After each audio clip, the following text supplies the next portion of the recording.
Let's talk today about ISO 20889 that brought in the concept of making personal data a less identifiable data. That means while you're using the data, you are not really able to identify it or map it with the individuals properly while you are taking full use of the information there. Welcome to my YouTube channel where you regularly see new content on privacy, and we are talking of various ISO standards these days which are helping us form norms or protect personal information. ISO 20889, a guidance of identification, de-identification, and identification of personal information. It defines common terminologies and various de-identification techniques, which will help you convert your personal information in a way that while even if it is hacked, breached, it is not readable, and maybe when you are sending it outside through networks, even it is safe on those networks and can be re-identified at the destination and used the way it was expected to. It of course ensures that the privacy risk is reduced and helps protect personal information.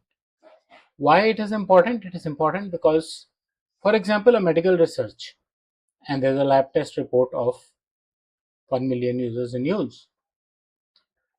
If the researcher knows the individual users, it can harm the individual user. If he knows the phone number of the individual user, it can harm the individual user.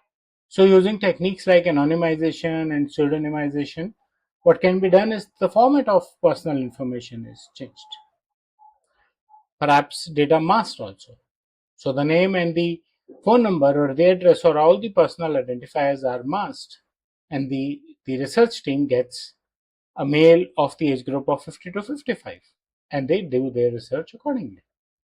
So this helps you reduce privacy risks, safer data sharing, better analytics, protect individuals, and strengthen the trust that an individual can have on an organization.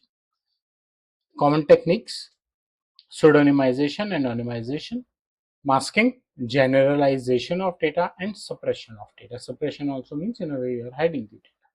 Right? So you are changing the context of the data, or you are masking the personal identifiers from the data before sharing the data. For example, what you capture is age, which is 52, and what you provide to the research team is age group 50 to 55, right? So the researcher does not know your exact age, and he does not need that because he is doing the research and analytics that supports age group, not an individual age.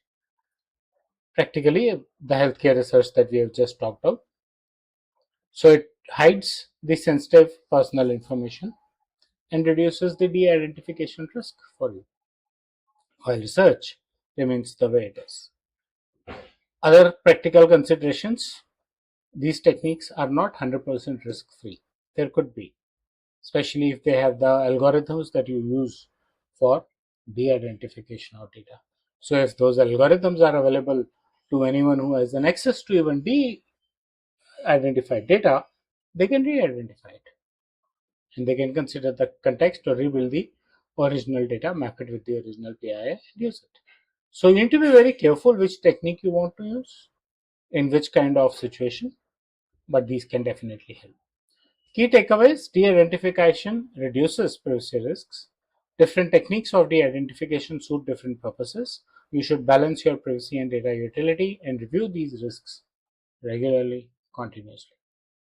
That's about de-identification and ISO 20889. I hope you like the content of the video. Please press the bell and the like icon.